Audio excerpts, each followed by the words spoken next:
What's up? What's the word? And we are live on set. It's your boy Cody here. What's the word? And we took the show on the road. I'm here with my best friend and my co-host BREE Specific. What's going on, BREE? Are we best friends? I don't know that you got that Morticia outfit on. Morticia is crazy. It's not giving Morticia. I was thinking it's giving Adam's family. Auntie at the family barbecue, chill. I got the little bedazzled slats on. Nobody care about your outfit. We care about the guests that we got on here to the left of us. We got my boy Knowledge Beckom. How you doing, brother? I'm good, bro. How you doing, man? Appreciate you. And we got Lil Rel in the building. What's going on? What you got? What up? All right. Thank y'all for being here. Thanks for having us. Thank you. All right. So we on this hot sunny day. This is the kickoff for the What's Funny Comedy Festival. You know what I mean? The first annual. So give us a little bit of background of like how this thing came about. So I started doing comedy in 2006 from a production standpoint, putting together shows, etc. But that didn't start until I met Rel. So we were introduced to each other in about 2006. I managed Rel for about 7 years while he was here in Chicago, up until the point that he moved to New York. That was about 2013, right? I kind of stepped away from comedy for roughly about 10 or 11 years, maybe doing a couple shows in between that time. But earlier this year, I decided that I wanted to come back into Chicago. I thought the comedy landscape in Chicago had changed. Obviously, I saw the success Rel was having, and I'm like, where's the next Rel in Chicago? I really didn't see him, and not that they're not talented. A lot of it, in my opinion, has to do with, like, opportunity. Mm-hmm. And so I decided that I was going to come back in, but I didn't want to come back in with a single show. Like, I want to do something bigger. And so that's where the idea of the comedy festival came apart. And I literally was just going to do maybe a couple days, maybe about 4 shows around the DuSable, and then get back into it. But then I happened to go out to L.A. at one point, just kind of hanging out or what have you. I like L.A. Bumped into Rel. We decided to connect. I was kind of telling him my idea about getting back into comedy, and I was thinking about doing a festival. And from that point on, it's kind of grown to what you saw today in terms of his experience, his understanding, his love for comedy, just kind of continuing to add more and more to what it is now, which is a 7-day festival, 9 shows across 5 venues with 62 comics, including Rel. Yeah. That's dope. That's a lot of energy, man. 62 people? It's a lot It of sounds energy. 7 days. It sounds like a lot, but like that used to be a normal week in Chicago. Really? Facts. Yeah, like it used when I started in stand up here, you know, we had cats coming from Detroit, Atlanta, Miami, all over the country that would just come crash on each other's couches just to do a whole run in Chicago for a whole week. This was a money getter Chicago was at one time. So I never knew that. It's so interesting because I mean, like, and that's what we was talking about. Like that doesn't exist anymore. And unfortunately, I think about like I like to call everybody that's probably like 30 and under the new grown-ups. The new grown-ups. Y'all missed out on We a adulted for sure. crazy run that was going on in comedy in Chicago. It was crazy and so much fun. It was comedy every day of the week. So do you think that like that era wasn't publicized enough, or because I know what was that it was like a comedy documentary that came out earlier this year that I watched about a comedy spot in L.A. Yeah. that everybody used to go to. Well, everybody had the nights, and that's what's interesting about that too. And that's one of the things with this festival, and hopefully me and Knowledge talked about this before, is even documentaries I want to lean more into because there's so much history, especially with black comics.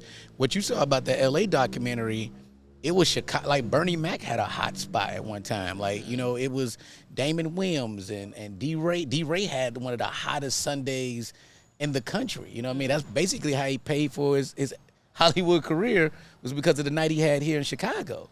So it was rooms, like powerful rooms. At one time, Damon used to literally do a tape for all of us to do Comic View. We'd do one night at his spot.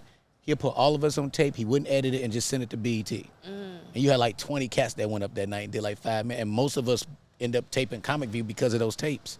So it's such rich history with this. And I think that was one of the reasons why when he brought, you know, the idea of the festival to me, I'm like, Knowledge, dude, we got to do this.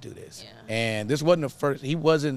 Somebody else approached me about doing a festival, but they didn't have like, when I was pitching them the more passion stuff than the other stuff and trying to get as many comedians, they didn't see it. It was kind of more of a hustle, honestly. They were trying to do it here in Chicago? Nah, they was doing it in another city, but even still, like, because you know, what I think I love about Knowledge is, and this is why he was such a great manager for me, he never like downplay any of my idea. Whatever idea I would throw at him, he never like, well, we can't do it. We just always had to figure out how to do it.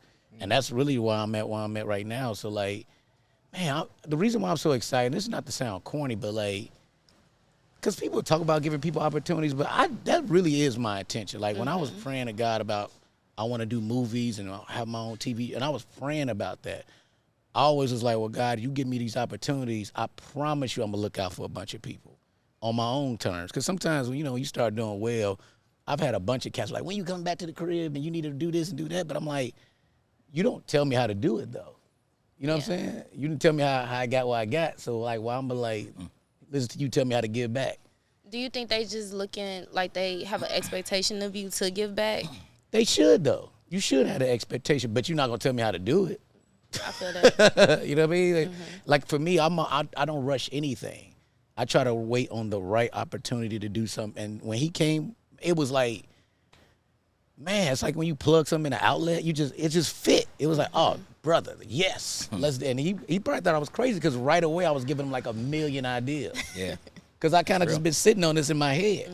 And I think that's one of the great things about this partnership. You have somebody who's very creative, who's an artist, with a great businessman.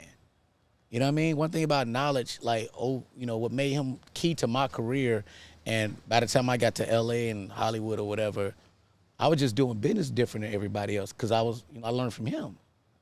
You know what I mean? That literally what separates me from most people. Like, I found success really fast, just even what I was asking for. I wasn't afraid to ask for certain things.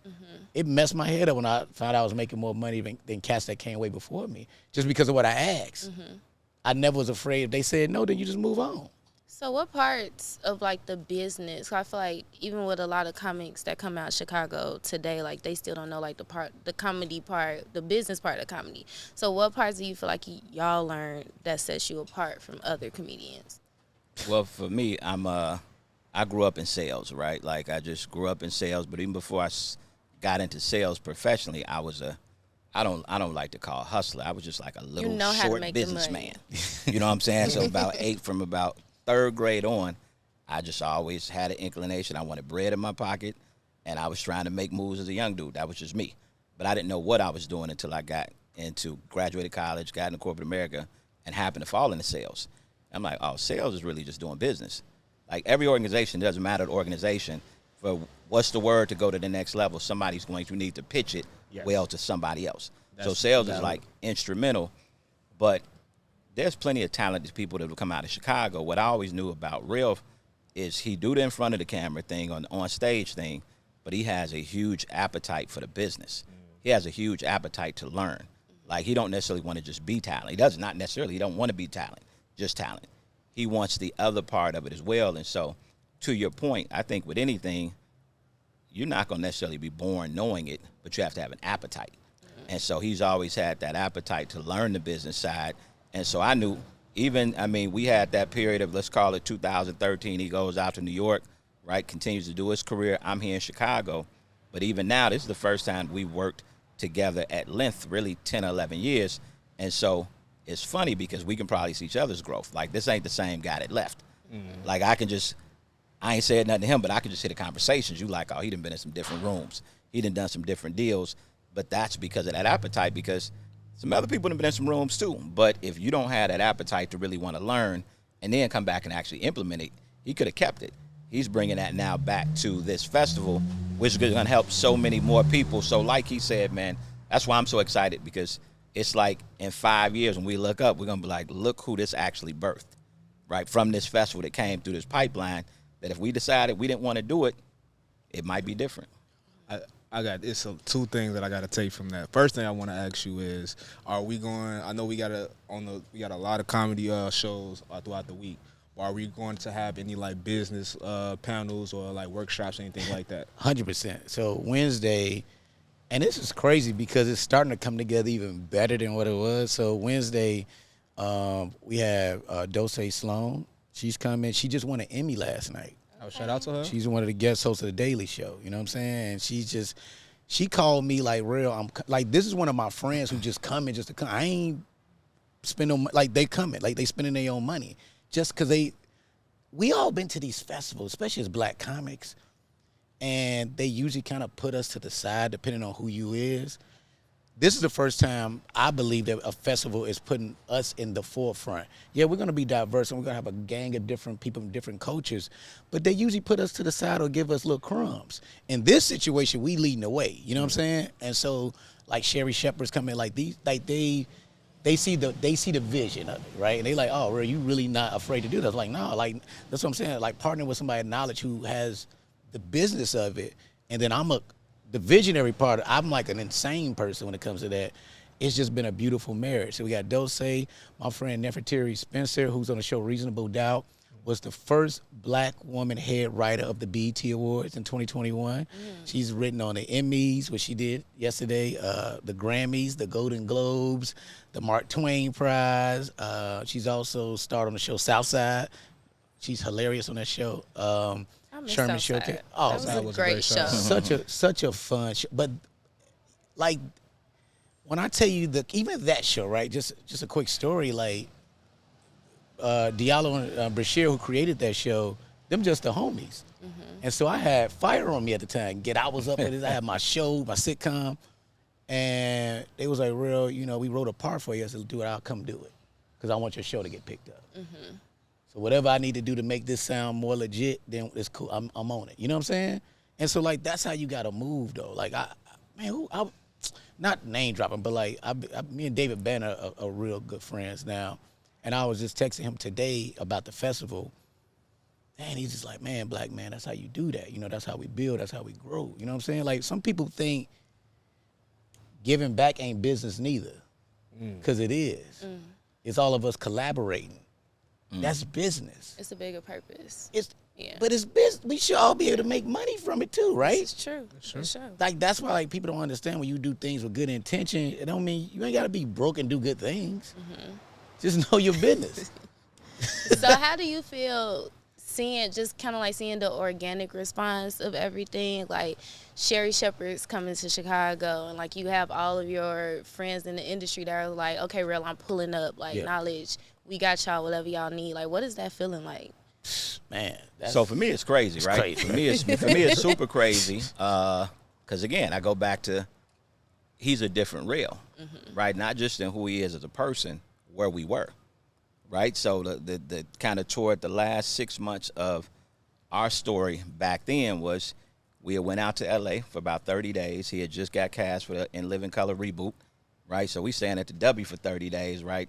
Now this is 12 years ago, right? So I'm younger then, so I'm like, we about to pop. You know what I'm saying? And so they shoot the joint. I'm there every day, and so In Living Color's In Living Color, right? Like that's a game changer. So we're thinking this is getting ready to come back, and he's gone to the moon. They decide to shelf it, right? So Fox never puts it out. So now we back in Chicago, like, man, we don't really want to run them plays again. We've been running them plays for the last 7-8 years, and so at that point it becomes like, man, you know what I'm saying? What's the next move? And there was a situation, opportunity for him to kind of move his career along. I thought it was a good move for him to take that next step. And then it's been pretty much, I've been out of the comedy game pretty much since then. And he sound humble about it. What he did was my manager now, shout out to Avi Gilbert, contacted Knowledge, kind of like, I don't know what that conversation was, to be quite honest with you. This was while he was still your manager? He was still my manager. And so he was trying to take your job. 2012, 13. I don't think it was that. It's that I think y'all probably vibed when we was doing Living Cut. Like, they got a chance to talk. What Knowledge pulled me to the side was like, look, Rel, like just real talk side, he can take you to places. Because he was still at 3 Arts at the time. Which was, 3 Arts was the powerhouse. Right. Like, to be, like, if you signed to 3 Arts at that time was like a thing. You know what I'm saying? Like, they had all Kevin, Lou, like they had everybody. Yeah. And so, when he made that decision, because I couldn't make it, I wouldn't have left Knowledge. I'm loyal like that. You know what I'm saying? This became really my big brother. Like, we was doing an interview the other day. He was like, man, we used to talk 10 times a day. I'm like, yeah, I used to call you all the time, day long. All the time. If it was ideal, if it was personal, there was cats I wanted to fight. He could help me off that. No, for real. Like, you need people like that. But because he was a big bro, so when he told me, that's honestly, that's when I knew his intentions was always good. I'm like, dude, I know I'm about to pop. Like, I knew in my head, like, I know I'm close. So you gonna just like, you sure? And I think that's what make his success story even better because, you know, a lot of cats fall off after doing something like that or they get fired. And they don't work in the industry. He literally handed me off to somebody else, right? And still been extremely successful. You know, so I've been for years was like, I don't know what the thing for me in knowledge to do again. I was always trying to figure it out. And this festival was really what we was doing anyway. It's kind of crazy. That's why, like, because even when you said it last night, like, we used to talk TikTok after that, I'm thinking about now how much we talk now. Yeah. It's literally back. The same. Back to that. It's back to that. Like, Yeah. it's never stopped. Right. It's kind of crazy, to be quite honest with you. Just random conversations. And going back to your joint, so I want to answer your question because we do this, right? 'Cause it's a whole thing. Like, I think that's cool too, right? He from the west side, from the south side. You know, about a 4 or 5 year age difference. But a lot of people back then, because they like, okay, that's knowledge and real, but you didn't know where he was going, and you getting to know me or whatever, but you didn't know where it was going. Now that you see where he's went, it's almost like now we letting you behind the curtain to kind of see how we move, like the genuine love, the authenticity we have for each other, et cetera. So I think that's dope for people to see as well. Like we were teammates, right, partners at the end of the day, but exciting for me, right, because of all of that. And so as I come back and saying, well, you know, I'm gonna come back into comedy, I had no idea he was gonna jump on. I knew he had a strong love for comedy, and I said, this is probably of interest, which is why I mentioned it to him, but the man shoot 10 movies a week. So I'm like, I don't know if he has time to really dive into this, but this is what I'm doing. And so hearing him say he's going to come aboard, and then as he came aboard, again, it's different than the real TV networks. Hey, WG and NBC, everybody's like, come on board, talk your talk. You know, press releases are going on like it's a big deal. And mine was going to probably be great for the community, but it would have been on the humble, and it had to grow. So I always told Rel, like, you coming aboard took us where we were going to be in year 1. We probably in year 4 right now. That's right, so he's just accelerating that growth. And so for me, it's more than what I anticipated we would be at this particular point. So it's dope. I do want to ask this, right? So you say it's more than what you anticipated to be at this point. Yeah. What are if you could say, some of the biggest hurdles and obstacles that you have came across trying to put this together? Time, really. That's it. That's it. How long did it take? I told him we had this conversation probably in May, but I hadn't started putting it together. We were planning, me and the team, we were planning to go back to, I used to do classic hip-hop concerts, right, old school concerts with the live band. We were working on that.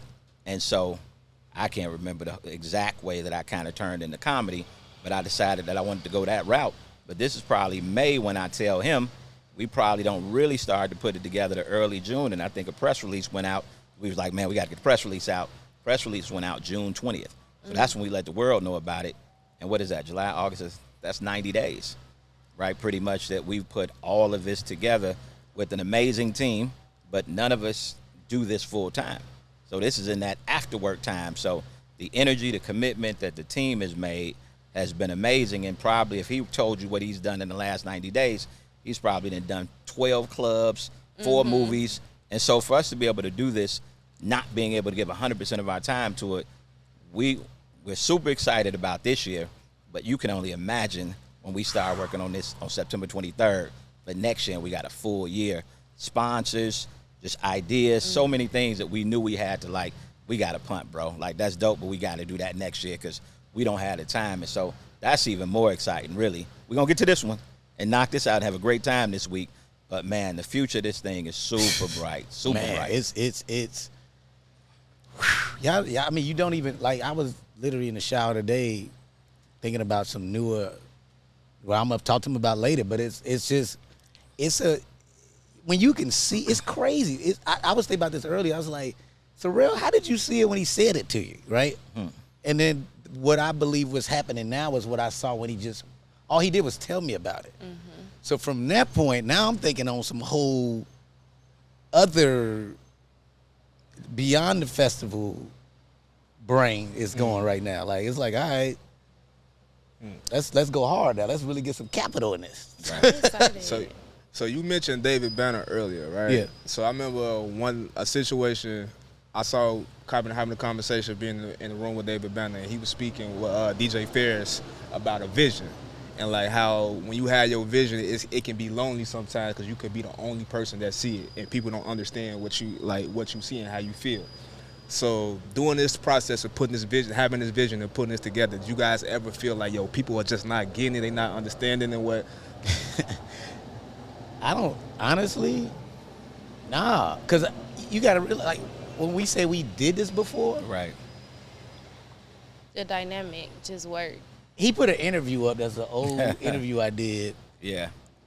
And when I watch these old interviews, I'm like, how was I so confident that all this stuff was going to happen? Yeah. Like, you know what I mean? I was like, damn, I was living in my parents' crib. I just moved back home. I'm crashing on his couch having that. Right. How was I talking like that? Like, I was just like very confident that everything I ended up doing without knowing how it was going to happen. I didn't know a Get Out would exist. I didn't know me talking to Jordan at a random party at a festival would turn into me being in one of the highest groups. That's how we became cool. And then he never forgot about me. So when he was writing the movie, he thought about me. Well, that's why when I read the script, I was like, why does it sound like me? And it wasn't until I think he talked to Oprah or somebody. He was like, you know, when I was writing this movie, I thought of Rel while I was writing it. I literally was like, if I don't book this, I'm a terrible actor because this guy sounds like me. It was literally like the friend, the Chicago friend, for sure. It was, but that's what I'm saying. Like those little things, and Knowledge said something that's very important. Like, you know, and I can't wait to talk about that this week at the panels, and even just interacting with comics, even the ones who come today. You know, because I'm making myself very accessible this week. Like for real. If you come to the festival, it's probably, and I'm usually kind of like, I'm an empath in a way. Like it's when it's time for me to do this, I do it. But most of the time, I'm tucked away. Valid. But I'm being very, because I want to like make sure I can give really great advice, man. Like because, you know, I look at like my relationships with like Said the Entertainer. Man, I was taking notes down sometimes when Cass was telling me stuff. You know, Said when he got his star on the Walk of Fame, man, he gave me a shout out. And I didn't expect that. I was just showing up because he invited me. I'm like, in your Walk of Fame speech, you gonna give me you gonna show me some love. But he always, he kicked me off his tour. He would be like, I was touring with Said. Yeah. He kicked you off. Man, because he was like, man, you ain't no opener, man. Oh, he saw bigger. But I was like, brother, I need the money. But I understood that, and I never forgot that. You know what I'm saying? And from that point on, like that's how, like, you know, when I went to do Carmichael's show, and I never did a sitcom before, he had me come to the Soul Man set to just watch how the rehearsals and stuff go. He didn't have to do that. And cats just don't forget that. He like, man, he said to me all the time, he like, man, you one of the ones that actually really listen. Like, you didn't want anything. I'd never call for a hookup or just give me advice. That's all I've ever wanted. You tell me something, I'm going to remember it and I'm going to jot that down. Because I think even with my journey to this, it was cats that was way funnier than me, stronger comics. But I took my time perfecting everything from my stage stuff to even just the business part of it. Yeah. Knowledge know when I had What That Do Wednesday at Jokes and Notes, how like when MySpace existed, if it was his computer, whatever computer I could find, I would be on there for almost the whole week until next week, sending messages to people every week to get them to come out. Mostly women. Because it was like, if you get girls there, you know, they gonna bring a date, yeah. And then, I literally molded street dudes that became really good comedy connoisseurs. Which is crazy. Like they first come by to roast them and break them. And then I saw them kicking girls out the booth. Get out the booth, you talking too much. You gotta respect the comics. It was crazy watching that transit. But that's how like committed I was to this. And I mean, us honoring Mary Lindsay this year is so important because of that, right? Because Knowledge, you know, he talks about it all the time. That's how he learned a lot of the business of comedies through Mary and watching her. And same with me. Like, she gave me a stage that I had every week to do what I want to get better and better. It was my United Center. It was like I can leave and come back and that place was there. I could call Mary and be like, look, I need a night. Because I got to work on something. And she'd be like, all right, cool, you can have Tuesday. Like, with no problem. You know what I'm saying? Like, that's why I'm glad we're honoring her because, you know, she outside of him showing me the business, she showed me the discipline, the professionalism. Yeah. That's what I learned from Jokes Notes and Mary Lindsay. All right, that went to a whole nother rant. No, you going crazy with it. I was just going to ask you, like, that grind that you just outlined and that you just displayed for us, like, Do you feel like the younger comics in this generation, do they still got that same grind and work ethic?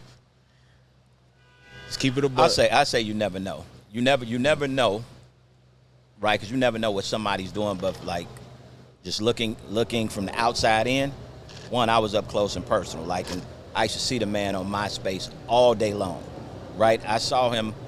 I go up to his crib. I had a building out south. He lived on one floor. I lived on the other. So all day long, he watching TV, but he not watching TV to watch TV. He watching I Love Lucy. But he's watching it, like looking at the comedy beats, like a straight up student.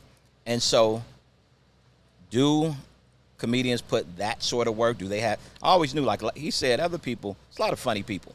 You know what I'm saying? But I learned a lot because how many times are you next to somebody who goes from here to the moon, right? And so while other people can think it's a lot of other things, I actually saw it. Like, nah, bro, like, you try to be more well-rounded. You got a plan B. He had no plan B. He wasn't trying to be well-rounded. He wasn't trying to be balanced. It was like comedy. And so when somebody do something, it may look better, and it may look cooler, but like, you ain't locked in, right? You're not locked in. And so there's so many, even as a business person, there's so much I learned because when you watch somebody take that and you know it's not just like, oh, man, that was luck. That just, like the hours that he's put in to get to where he is real. And so, can I really see it from the outside looking at other cats? I don't see it, right? Like this is a big reason that we're doing this. When I look at comedy rooms or whatever, like I should be getting, there's so many people like now I can name comics that you all should know because they've been around forever and they're funny as hell and you don't know them. The only reason you don't know them is they're not working like that in terms of the other part. The on stage part is one thing. Like what that do Wednesday is like, he was a promoter too. There was no promoter. It isn't like he brought in a promoter to promote the spot. I'm going to do the spot. I'm going to host it. I'm going to keep it fresh every week. You're not going to hear the same jokes. But then I'm also going to pack it out. Right? Today, a lot of times there's somebody who's had a comedy club. When I talk to comedians, it's like, it's your job to book. Or it's your job to get people in. It's my job to perform. My bro, it's a lot of people perform. Like, I can always find more comics to go on the stage. But you'll stay on my stage more if you actually help me to make my job easier, you always going to have a home. Right, and he got that, and that's why I think Mary also appreciated. Yeah, he had funny, but when you do that with any business person, they're gonna look like that. They're gonna look at it like a partnership, and so that's why even Mary being older and kind of a mom figure, Rel is still my partner because he's helping my club to be successful. And for business people, that's what you want is somebody to help your bottom line. And so beyond being funny, he does that too, and that's you're always going to be appreciated. What's another component in this? Because we understand the club. That's a good space. You got to practice your stand-up. That's like your arena. Like, you got to be able to practice. You know, you as a manager, you need somebody to help you with the business and understand. What's another component that people don't know about the comedy game that they need to kind of get down pat? You know, intention. Like, I don't know. I guess it's me being way too honest, but like, I didn't go into this thinking I'd be a millionaire. You know, I mean, for real, I really didn't. I didn't know what the money was. And so, like, when that happens, it's weird, too, because, I mean, knowledge is sitting here. Once again, like, he saw me at the brokest of being broke. I remember the first time I ever saw that in my account, and just staring at it and not wanting to touch it.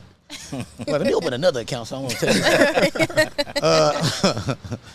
And it wasn't because of the money thing. It was like, wow, I didn't come in with that intention. I just did this because I loved it, and this is what it did. You understand what I'm saying?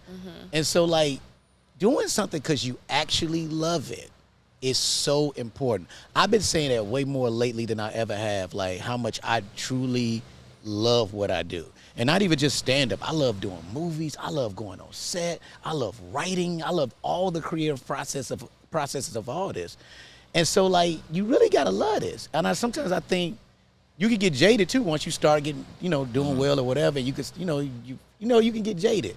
I like that the strike happened because I know for me, it just made me I had to put things back into the old perspective.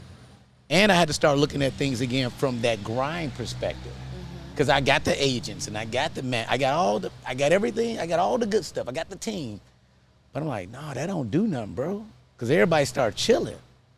You was proactive. That's how you got here. You didn't get here because of this team. And that's cool, and I love my team, But I had to get back into being more intentional about everything and more like proactive. Okay. So did you switch some things up during the strike? Just to kind I of. switched the mindset up first of all. Like, one of the things I didn't want to look at from the perspective of my handout no more. I wanted to think like the CEOs. Like, why they irritated by us?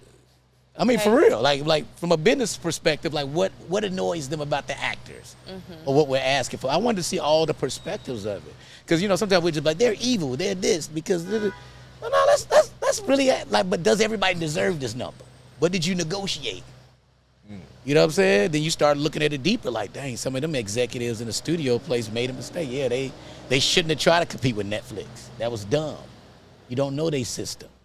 Y'all wasted millions of dollars changing a system that was already well oiled to compete with somebody who ain't gonna ever tell you what their secret sauce is. Okay. Especially Netflix, child. I mean, for real. So, but that's what I'm saying. Like, even that, like, and for me now in my life, I just changed my mindset about just thinking like an executive. That's why, like, I had to apologize to, like, Tyler Perry. Like, it was a time I was talking hella crazy about Tyler. Like, all his stuff needs to be better and, blah, blah, blah. And, like, but who am I to tell that man who raised all that capital on his own what to do with his money? Who has an audience that love what he does? Who are we to tell him what his art is? This is true. You know what I'm saying? We should be Stories inspired. be wild though. So what though? In the hairstyle. And guess what? Your auntie Don't and talk them, about your they auntie and them be wigs. watching it My like mama love crazy. it, okay? Yeah. So like, so even when we say that, because we don't do that to the white creatives. I do. Go ahead.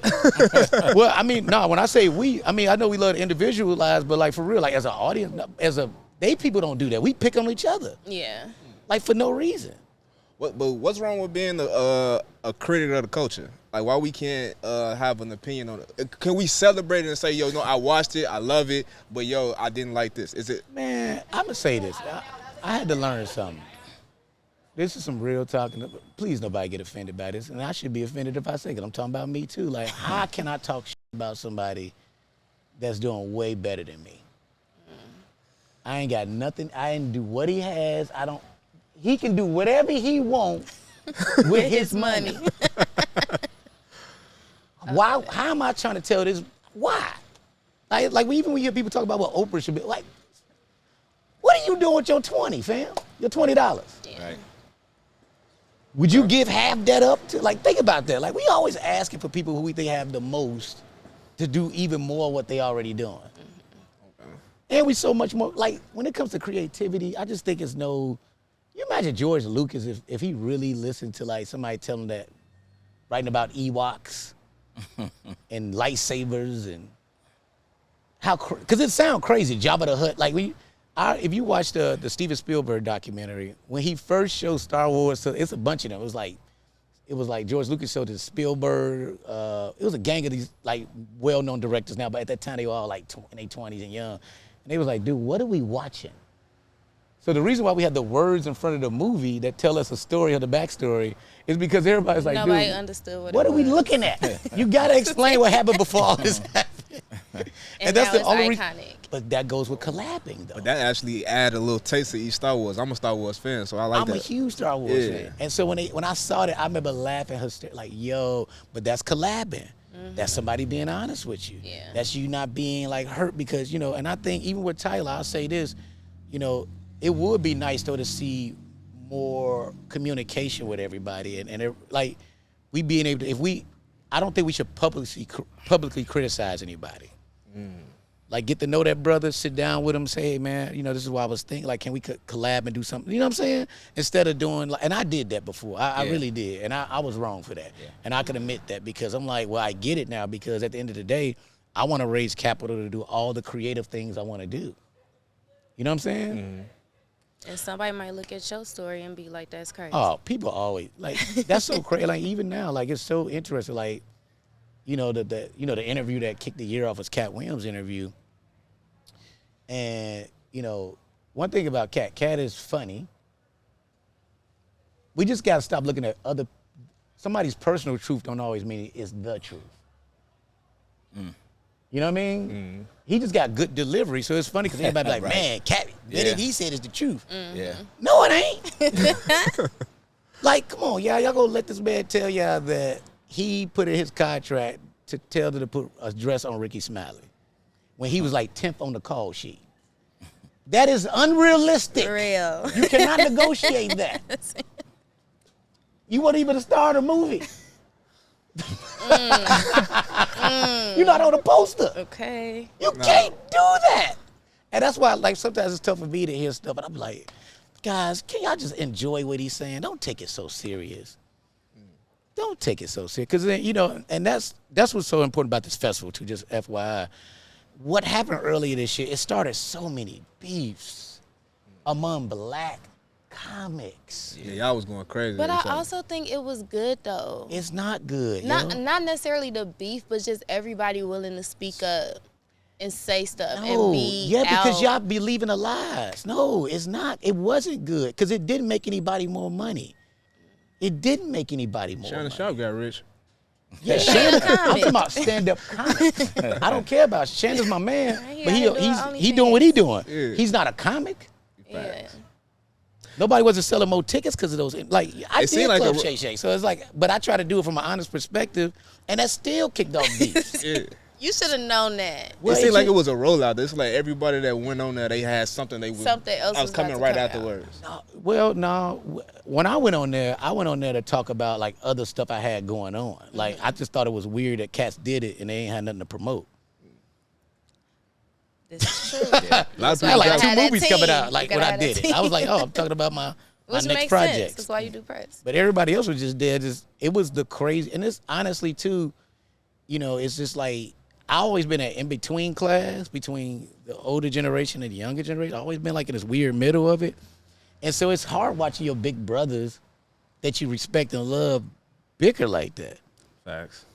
Man, you know how crazy we were. This is a true story. At the Netflix and Joke Festival, they had a brunch, and none of the black comics was talking to each other because of Cat's there with he had the silver outfit on. He looked Really? crazy as hell. But none of us was talking to each other, and all the white comics was just laughing at us, kind of, Damn. cause we look crazy as hell. I hate that. But you love it, like you said, hey, it's good for the It game. made great content. It didn't, but that's what I'm telling you, it made it divisive. I didn't think it was that deep. It is that deep. Some of that shit. That's why it's none of y'all business. Y'all Y'all not need even to sit supposed to down know and about these kumbaya. beefs. It's none of y'all business. It's like it should have been just these comedy beefs have always existed, but it never should have been publicized, in my opinion. Now, if y'all have a roasting contest, cool, roast each other. But like, all these cats been always like overly competitive. You know, I hate that Kevin and Kat can't just be really rich comics and figure out how to work with each other. Because that would be. You know, instead of you saying, oh, this person's doing well because they did this and that. And that's another thing. We got to stop that in the black community. Like, you know, we love to throw somebody's in Illuminati, somebody done sold their soul, somebody. Jesus Christ. Did some shit. Like, man, I went to Crane, but I don't know who to call. You know what I mean? Like, you know what I mean? Like, for real, like, who are y'all talking about? It don't work. Because think about that. If it was that easy just to do some of the stuff people say people Everybody doing, would be calling it everybody Illuminati. be doing it.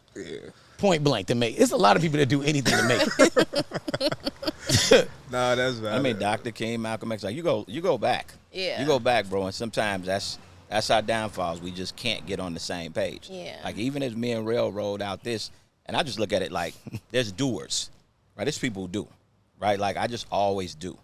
And so it's always wild to me that those who don't, they always critique. So you might say, well, shouldn't everybody have an opportunity, what have you? Not if you don't do.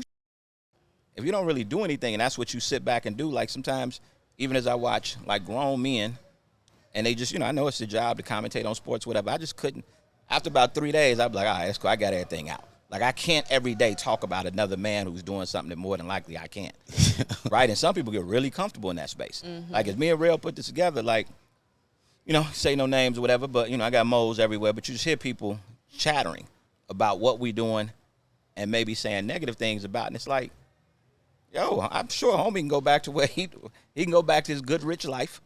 I can go back to my all right, dope life. And we going to speak And- the richness, your rich life. I'm rich, but I'm chilling. Dollars do I. But at the end of the day, we can just go back to that. And then there's no comedy festival again that ever comes through. Like the comedy fest gonna come through. Yeah, we got some people that we rocked with, but this is gonna be a lane for people we ain't never met before. That's gonna come through this channel, and so you might have a way that you do it different. But why would you get to a point of critique?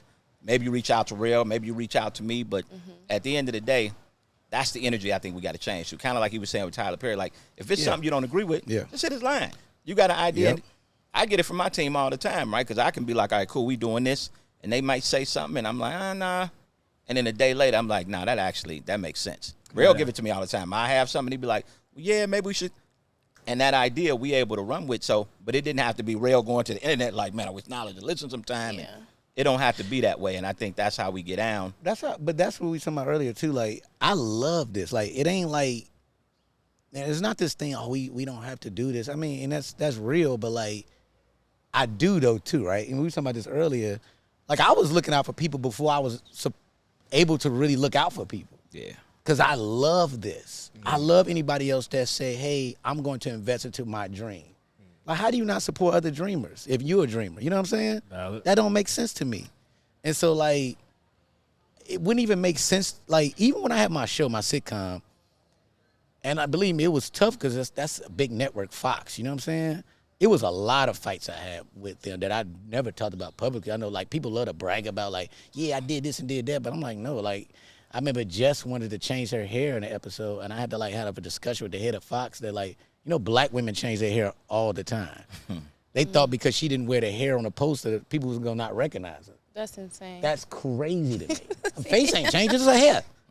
That's insane. All our mamas had several wigs. You know what I mean? Like, You had a church wig, a work bam, wig, like, a Saturday wig. But to have a real discussion about that those are like those fights I had to have, man. Like, I had like some crazy discussion that shocked me. Like, yo, I really gotta sit down and say this to you? Okay. I mean, even before the show got picked up, I remember them telling me they love the pilot and everything. It was like, well, could you add a white guy as one of your main cast members? What was the I was reason? like, wait, what? You mean my West Side of Chicago story, you know, Crucial Conflict is a theme song. You want me to just make up some white guy in this situation to make a main character? I said this. I'll never forget. I bet Gerard called me first. He's like, look, they about to call you. I told him to talk to you. Don't talk to me about it. I was like, all right. And I was honest with the president. Was like, if y'all do that, I'm telling everybody what y'all did. Not you snitching. But that's what I said. What was the I'm literally telling reasoning? everybody like that you didn't pick my show up because I didn't add a white guy as a main cast member. Do you think it was like a business marketing move for them to just? I don't know Did they what just that try was. to? Yeah. We don't know why white people do white people stuff. This is I true. don't know if it was that. I don't know if it was muscling me. I don't know what it was. I don't know if it was a test. Because they picked the show up after I said no. So they probably was trying to see How much? if you would've How went much? to- Man. Move? How But much that's of a why, play? like, when you once again, and it's not to bring up that particular interview, but like, man, a lot of us do a lot of fighting. We just ain't loud about it because, like, we black. We always got to fight for stuff. Like, well, I got to tell you everything that I had to do to make you feel good about yourself. There's be them dopamine hits, man. People just want to feel something, get them. That's what I'm likes and them saying. shit, That's why, man. like, we can't, you know, that, and even that, right? Like, think about somebody else that may have that opportunity, right? And it's people that came before me that went through that and had to, like, say no, you know what I'm saying? Or say yes to that. I don't look at them as a sellout, you know? And I know most of the time, oh, that brother sold out because he said yes. I'm like, man, this man want to feed his family. Like, what you want him to do? Like, our whole lives as black people, we've had to, like, honestly, like, do something, especially when it comes to white people, like, they'll be like, yep, I got to take them talking crazy to me today. I got, like, for real. We That's just not just being about honest any about job. it. We just only talk, when we were around each other, like, see, you ain't say nothing? You ain't say nothing. You know what I'm saying? Like, come on, fam. Did you really curse out your boss? Did you ever have a moment where you felt like you was like between the rock and the hard place, like you wanted to do something for yourself, but Unfortunately, I've leaned into I'm such a Chicago person, man. So, and it's so funny because I'm a little nerdy looking dude, but like our energy is so aggressive. it's aggressive. Definitely. It scares people. So when you call somebody fam or goofy on a Fox lot, You know, They they be get like, why scared. am I goofy? He called me goofy. Get your goofy. Because you know it went too far when you say that, right? It's like, nah, I break it out of professionalism. The goofy ass out of here. I started to tell the time. But that happened a lot of the time. Don't say But sometimes it's happened where like it's been at my detriment sometimes. It's relationships that, because a lot of these cats talk about their blackness and being black and doing stuff for us, and they really don't be on that. You know what I'm saying? That's why I love people like Issa Rae. Issa a real one. Like shout out for to real, Issa for Rae. real. Like straight up, like she really stand on her. She's a real one. Ava DuVernay, those are real ones. Those are people who really stand up for our people and our culture. A lot of these cats just talk that stuff, and then you see it for real. You be like, ooh, that's how you move. So it's one of the things that all skinfolk ain't kinfolk. Man, because I mean, but then I wouldn't, like for instance, I'm not name dropping on that, right? Because I'm like, I don't know what his capacity or her capacity on what they need to do to eat. Or their perspective on why they did it. It's because it's not all the way sellout, man. We just look, man. We look at the civil rights movement and go, like, it's just a lot, man. Yeah. Everybody was gonna be Malcolm X and Martin. It's All probably the rest of what the God- cats are still alive. You know what I mean? Yeah. They died broke. Child, we don't want that. One thing I did want to ask, right, on a knowledge, right? So, as a manager, oftentimes in this space, the talent or the artist or the comedian, they have egos.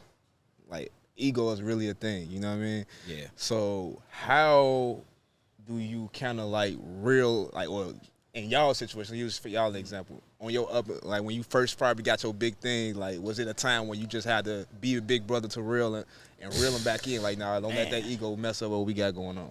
Not as far as performance, you know, not like career wise. More than anything, it was trying to make sure he kept the big picture in mind. You know what I'm saying? Like we in Chicago. Rel is West Side Chicago. Okay. Rel was in the streets before they said in the streets, and so he out and about all the time. He's working, promoting his Wednesday or whatever the case may be, but he also out, right? And so more for him is like, bro, I get out, but I wasn't getting out like he was. And so it was like, at the end of the day, bro, just, it's bigger. It's bigger than this. So to make sure you don't necessarily, and he did, right? Got into situations here in Chicago, et cetera, that you don't really want to be in, right? And, you know, we don't have to go into it, but he had a situation with Bill Bellamy getting ready to go on tour, and he getting a fight at a club, and somebody hit him with a car. Like, Rel was, Hit with a car? he was, yeah, man. You got hit with a He's a car, whole G? different situation. Rel was in the mix out here. And it's like, so it was never like ego. Rel would do a set and come back, what you think? So he was that guy, even though funny as hell, getting standing O's, like, what you think? What you think about that joke? So that wasn't, it was more like to make sure he got here. It was life stuff. Like, life stuff. We see you out here getting hit by cars. Well, I mean, you know, and I don't. That situation, it all stems from like, and this is now because I'm big on talking about mental health, but like going to therapy, I lost my mom and I was just in so much pain, and I didn't know what to do with that pain. Like I wanted to feel it more than anything, so I was just. It was cats that was showing me, look, I would start fights with them, because I just wanted to get hit, because I didn't know. You know, I was in so much pain. I didn't know if it was physically I needed something to make that pain go. I didn't know what it was. And so, like, you know, and I say this to all black, man, please go to therapy, man. Especially we being from here, we've lived some traumatic lives that we think is normal, and it's not. It's not normal to lose a classmate almost every year you've been in school. That's crazy. Because these are kids. You know what I'm saying? Like, I, like, normalized all that stuff, and it wasn't until I got a chance to see the world and meet different people. Just even being from Chicago, like when I moved to New York, I didn't realize how segregated Chicago was until I lived somewhere else. Yeah. I saw a black guy, a gay white man, a Chinese dude, and a Puerto Rican dude all eating pizza together. And I was sitting there like, how did y'all meet? You know what I mean? I was sitting there watching them hang out, like, because I would never thought I could be friends with all these different people. Being from here, I'm being honest, you know? And it was like when I lived in New York, that changed everything. I was friends with this dude who owned half the block. And I didn't know, we just watched the Bulls game on Tuesdays. And one day we decided to talk about what our jobs was after like a year. We just watched basketball. And I was like, damn, I don't think I would ever talk to you if I was in Chicago. I wouldn't have trusted you, whatever the case. I might not even sat next to you. You know what I'm saying? That's crazy. I was a full-blown adult living in New York. almost afraid to talk to other people because of growing up here. You know what I mean? Like, it was situations where, like, it was detriment if you spoke to certain people. You know what I'm saying? And so, look, at the end of the day, like, and that's one thing I love about Chicago is even though, like, we have negative stuff, it's stuff that made me strong, though. Because, like, by the time I got to L.A., the career made me feel like a star. Right. I was so confident hitting them L.A. stages. Like, when you saw that documentary, I remember I was doing, like, the opener part of that show, and I destroyed it. And I remember them being like, who are you? Right. You so confident. Hey, man, I'm from Chicago. Okay. People got tired of me saying that. Chicago. He always talk about Chicago. Yeah. So that's always been a thing, huh? I mean, because I love where we from, man. That's why I never changed my material. I never adjusted it. I just made everybody get it. It was a time where some of the stuff I was doing the all day, what that do, and all that, the hood rat girls. And they be like, they only gonna get it in Chicago. And then I go somewhere in New Jersey. Everybody got ghettos. Everybody. Hood rats everywhere. It's just different lingo. This is everywhere. Just different versions of it. Some people say what that do, they say what. You know, whatever. It's just all different. But I'm saying, like, me owning who I am from the crib, being from the West Side, is what made me stand out around the world. Is by keeping those grassroots of, I'm from the West Side of Chicago. That's The been my West story the whole Siders, time. we some gems. People sleep on us. Okay, all the time. Y'all just stay over there. Time to wake up. Period. But nobody care about that but us here. You know that, right? So when you move to L.A. and you meet all the other Chicago people from different places, we They all don't like, care, yeah. ain't nobody care. We be getting full-blown arguments. We're like, why are they arguing? We argue about the West Side all the Morgan time. Park and why is this Derrick Rose, Will Bynum Because we was arguing over class alumni picnics. Who had the best alumni picnic this summer? It was like a big argument. That's on what I'm saying. Facebook. Like, Nobody cares but us here. No, dude, that's put that Whitney Young thing out. He was wild for that. y'all just hate Whitney Young so He was wild bad. for that. So check it. I know we getting ready to move into the next phase, but can we talk about like the week while we here? Can we run through the week? Yeah, the so whole I did nine? want to ask y'all. My bad. I was wanted giving to- good gems. My bad. Yeah, I wanted to ask y'all, going back to when we were saying like up and coming talent and, you know, do they work as hard as, you know, you seen real work. So who are some of the talents that's on the bill that y'all like really excited to see? I know I like Just Niche. That's my girl. Just no Niche doubt. is Shout out to Niche. I everybody love love her. Niche. Crazy. Yeah, Niche is funny. Love her. So who are Niche. some other talents? Marilee Monroe. You know Marilee? Yes, I do know Marilee. I know Marilee's Marilee. so funny. She's actually open for me on the road too. Man, we got Hot Sauce. We got Sean Morgan. My boy LeVar Walker, who's from Chicago, but he actually came up in the game in Atlanta. You know what I mean? Like LeVar, like it's funny. Before T.I. started doing comedy, he almost used to make LeVar do him because he used to do a crazy T.I. impersonation. It would just destroy Atlanta. But LeVar's one of my favorite comedians. Okay, we got LeVar Walker. We got Sean Morgan, who honestly, he's a Chicago legend, really. You know, one of the most consistently funny people. Yeah. Brian the Wildcat Smith, which was one of my roommates. Shout out to the Last Laugh Troupe. Michi Hall, which was one of my roommates. I lived with those two for the first almost 10 years of me doing comedy. And we were roommates, man, which is honestly, someday I got to do a documentary about I was that. gonna say that's a old movie. sitcom. Yo, it was crazy. We literally stayed in this apartment in Harvey, this 3-bedroom. Harvey? Even if we had, Harvey is insane. straight up Harvey. Yes, yeah. It was one time, dude, like go upstairs. He had a machine gun in his hand. Y'all got a show tomorrow. I was like, all right, brother. That's a true story, actually. But like, no, it was that though. We had like cats from all over the country. They used to crash on our couch. You know what I'm saying? It's stories we had of just the most. Somebody, like a drug dealer I knew, like put up $200 we had a roasting contest. Like 12 hours for $200. $200. 12 hours? That's crazy. Yeah, it was like a tournament. It was crazy. Y'all should do that this weekend. I love to just see all y'all roast- come like yeah. a roasting. Yo, back in the day, not to sound like an old man, but it was Damon Williams used to have a spot, and I'll never forget this one classic night. The show's over with. We're all literally in a circle. We talking about this when Corey Holcomb was still here, Jeff B, Beak, everybody, Leon, hitting each other. It was cool. I just missed those times, man. Like it wasn't no big deal. Like, you know what I mean? Just roasting in the lobby. Or you somebody on stage, we in the lobby roasting each other. Like meanly like mean roast. Not like below the belt, you should probably still on this dude type of I've gotten that from D-Ray in L.A. coming in the comedy club set front row. D-Ray heated me the whole night. So imagine when the comics are going at each other, Right. in a lobby. Yeah, no Man, no. that's crazy. Yeah, that's something. Maybe that's something. That might be something fun one Y'all of these should years. bring that back. Yeah, y'all should To bring do it a true, like not even like the roast they do, like where everybody get on the, like literally create a circle and just record it. Like a cypher. Y'all like a got site- 62 like a people site. here. Y'all got enough. 62. Y'all got enough people to make Definitely it got happen. enough. So we talk about these venues. Like, how important was how significant are the venues y'all chose for this week? Yeah, so given that the festival spotlights black, brown, yellow folks, we wanted to get as many of those venues included as possible. Some not even comedy venues per se, right? Like we kick off tomorrow at Truth Restaurant that's hosted by Sherelle Pierce. That's Peyton Wilburn's restaurant, but that's not a comedy show. That's not a comedy club. But nevertheless, you can do comedy in that space.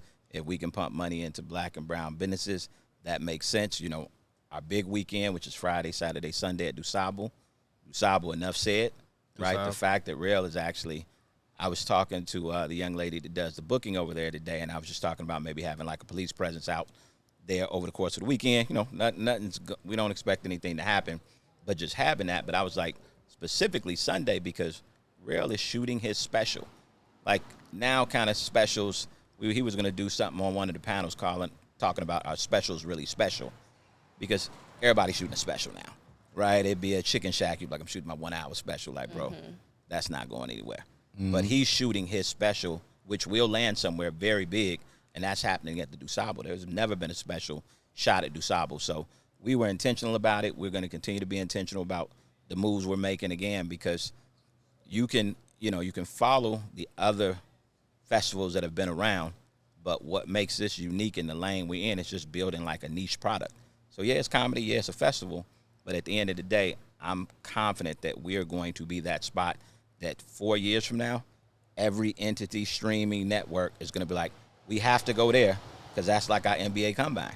I'm going to go there and I'm going to find 4 or 5 superstars, right? And not that they can't go other places, but like we can go there and we can cut our work. We don't have to build anything internally. We don't have to do this, do that. We just go to the What's Funny Comedy Festival every year, and we're going to go find our next Lil Rel, our next Deion Cole, etc. And so as we do that, we want to bring those people to these places that we want to see grow and strive and prosper, etc. So we were super intentional. Chicago's a big city. We could have went to a lot of different places. Yeah. But we wanted to go to places that made sense for the culture.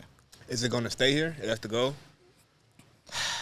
Yeah, I mean, look, I think we may be able to do something that like some of the festivals that came before us were attempting to do. I think we have a chance to we could spread this out for real and do something very, almost like, I mean, this is something I ain't really talked to him about, but because it's a lot of work, but it could almost be year round in a way where this is this time for Chicago and this time is for this and this time is for Houston. This time and so it's a way to really take this to a whole nother level, even just going overseas, man. And just like I got like African connections with like it's African comedians I'm really good friends with, and they saying this, they hit me up like, this is really cool what you do. Man, that'd like be dope. it can, and look, you know, when you dealing with, it's actually, this is what another thing too, you're putting a spotlight on the local comics, the local talent. You know, people forget how we used to make local talent stars. Yeah. You know what I'm saying? And I'm talking about not just from Chicago, from all these other cities, which is why even when I go on the road, it's always important for me to book somebody from that city. The last six or seven dates I've done on tour, I literally just grab my openers from that city. Even if I meet a comic, I'm like, man, send me 8 people. You know what I'm saying? Let me look at their stuff. You know what I mean? Just giving out that type of opportunity to the local comics. And so, like, you know, we brought up where these locations are, like doing at Don Ski Spot, like Bar 10, which they do every week. Hopefully, after this festival in Chicago, we start to see more of those spots again. Because it wasn't about the comedy clubs. You could make any spot, just find a cool spot where people feel comfortable at, even if the food is, whatever it is. Yep. We had, like, I mean, Marlon Mitchell had a spot called Giovanni's. Yeah. It was a pizza spot. I don't even know if the pizza was good, but you wouldn't have some pizza, and you know it was comedy every Friday. You know, I miss those things, man. And hopefully with this festival, we able to, like, re-energize everybody to want to do that again. Because guess what? We come back with this festival again. You got a spot that's already popping. We coming right to you. Right. You know what I'm saying? Yeah. All right. But it's up to the viewers that's watching this as well, right? Like you got two sides of the coin, right? The comedians are gonna hold up their part to do the funny, but also people got to come out, right? It's got real easy for us to be entertained with that phone, etc. Chill, not come out, pay that 10, pay that 20. Saw a message Monique did the other day, and she was shouting out Mary Lindsay about how she put so many people on and gave them opportunities. But she was like, come out to these comedy clubs, come out to these types of things, because again, we can do the festival, and I'm sure me and Rel can be like, I mean, with this, we can be like, call so-and-so. We could have just did that and had a bunch of big name people, and everybody would have run out, grabbed tickets. But what about these other folks that we got here that are just as funny and will be said and can be so-and-so? Somebody has to get that opportunity, but they can't do it in an empty club either, because somebody like me do it for a month and be like, I'm cool, right? Yeah. Because I'm not trying to lose money. So it's also people that are checking this out. This also has to come out and support festivals like this at the end of the day. That, again, I can guarantee you, I'll give you your money back for any show you come to and it's like, oh, that show was whack, because I know it's not. We can't do a whack show because we've curated this to make sure that the funny is not anything that you have to worry about. We just need people to come out, even if they don't know a name, trust his brand, right? For those who know me, trust my brand, trust some of the work that I've done, and knowing that at the end of the day, with the vision that we have, you're going to get excellence. So, but we need the support of the people to keep moving. Well, and just to add to that too, that's why it's so important to understand the business of it. And also understand that, like, it doesn't mean that everybody has to be a big name. Like, we can't overcharge the people neither. I did What They Do Wednesday was $5 every Wednesday. Cool. You know what I mean? I'm being real. Like, let's think about the working. Like, if you trust your funny, then you could start.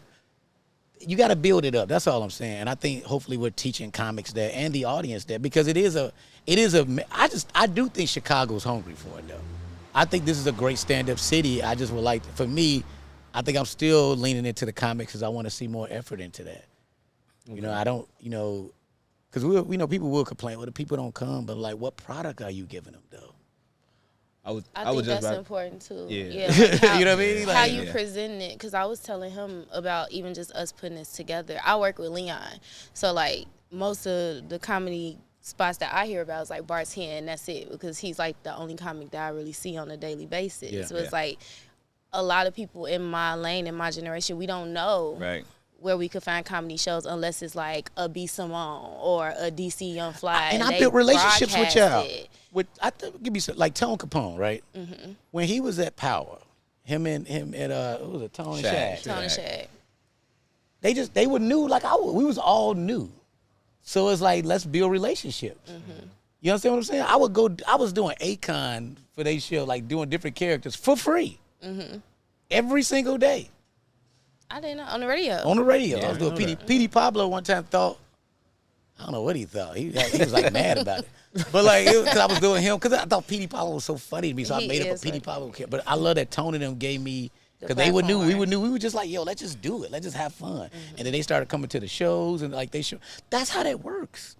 Mm-hmm. Like, I'm just trying to figure out what everybody's grind is. Yeah. Because it's about relationships. Even with Don Ski, that was a marriage to have What They Do Wednesday and have an after party at Teeny Martini every Wednesday. Yeah. Teeny Martini. Or Divine. Mm-hmm. It was just, that's what we did. Damn, Teeny Martini, yeah. You know what I mean? Mm-hmm. So it's just those type of.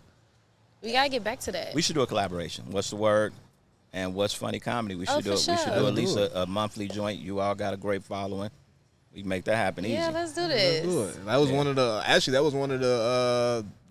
of the main things why we wanted to do this, like get involved with y'all, because Bree was saying like, yo, the comedy world, like we got to get connected with comedians and stuff like that. That would help Chicago comedy. Like, you give them that sort of spotlight, we make it hot. There ain't a lot of competition out here right now, and so I can see that as real. That can, and it goes back to 80-20, like 80 to me, 20 to y'all is dope. No, I don't know about that. Talk about that later. Off the camera. You see how he try to dame that, right?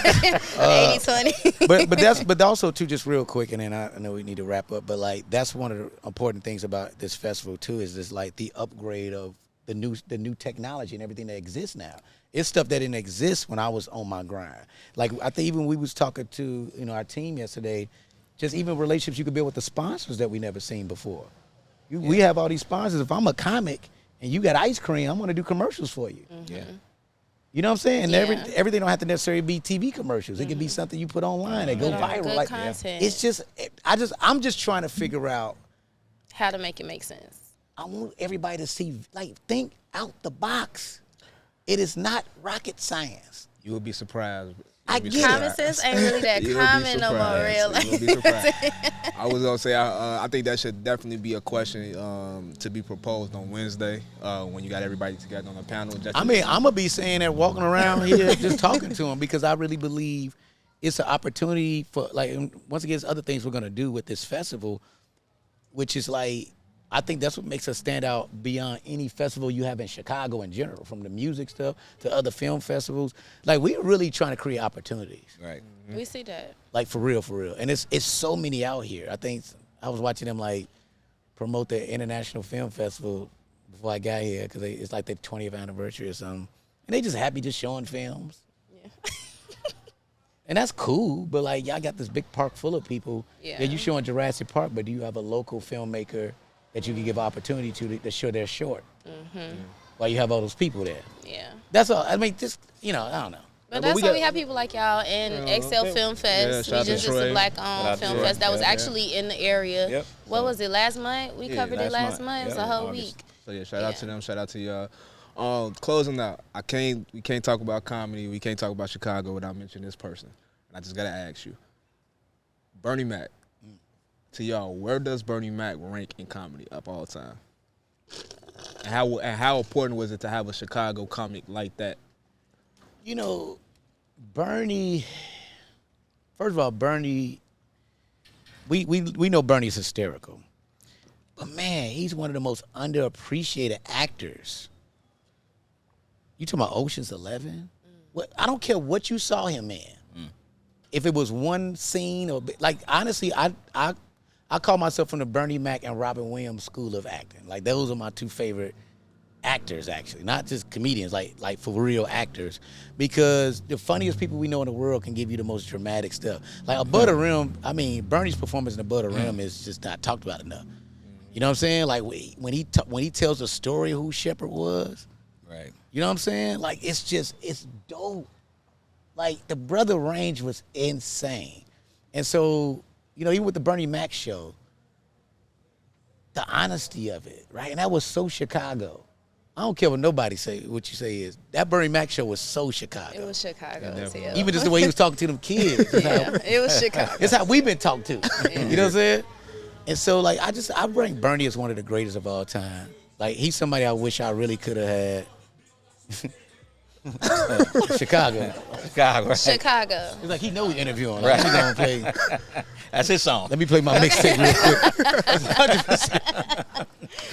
100%. He got a clock radio on his right. No, but yeah, Bernie. I think Bernie's one of the greatest to ever do it. Like, honestly, like he's man. I got the Bernie Mac Award, and I think I got it in 2019, maybe. Yeah. 2018, because I was shooting Uncle Drew at the time. And, man, that was one of the most special. When his wife called me and said, we want to give you the Bernie Mac Award, like Comedian of the Year Award, that's still one of my favorite awards that sit on my shelf just because Bernie means everything to me. I'm real good friends with his daughter, Janice, who's one of my favorite people in the world. But, man, that brother Bernie Mac, man, just authentic, just funny. I mean, that Def Jam. That first Def Jam, I ain't scared of you. People. I mean, some people know the backstory that somebody bombed before that. That's why he said he was telling the crowd he wasn't scared of him because they booed the other guy. I remember that. They booed the guy off the stage before he went on. I ain't scared of you, motherfucker. Which is why he was saying that. Kick it. Kick it. You don't understand. That's crazy to take. cold, It was loud boos in there just before he went on stage, and Martin didn't necessarily set it up for him to win. Right. He just brought him up. Right. And Bernie went up there and that's one of the greatest stand-up performances in TV history. I remember my daddy showing me that. Yeah. I ain't scared of you, motherfucker. I wish they would have showed the guy getting booed because it would have made more sense. So what Rel gives you, he gives you like some Chicago insight behind the curtains type stuff. Grab the What's Funny Comedy Festival Collector's Book. That'll be at all of our shows. It's a 24-page book. It's a physical book. Physical book. is shouting out all of our sponsors. So many dope sponsors that we had that actually rocked with us. But then also, in addition to the sponsors, we have those stories. There's a really dope story interview with Ray Lambert, who was he was the owner of All Jokes Aside. So he has some Bernie stories. Damon Williams, who actually did an interview with Rolling Out, he actually has some dope Bernie stories. And so if you're checking this out, check out What's Funny Comedy Instagram page. Grab that book there. Rel, he mentioned kind of an old interview he had in there. That's from about 13 years ago, but it's video. You can see a self-tape audition, right? There's a show for USA where you see him reading. Like, this is early stuff. Before Get Out, before New York, before L.A. And so, again, some of that, too, like bringing some of this back to comedy, right? We're bringing back some structure to it. Not that it's not structured, but bringing back more structure.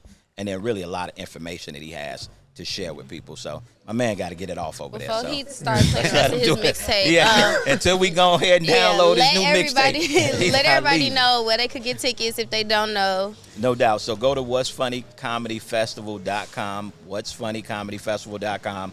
You got shows Tuesday through Sunday. Yep. Sunday is a special taping of Lil Rel's 4th television stand-up special. That's special that you actually get to see him co-directing, self-produced and I'm working with all independent filmmakers from here. Okay. Dope, We yeah. love to You know what I hear it. mean? So this is special, and it's some of the best filmmakers are in Chicago. Like for real.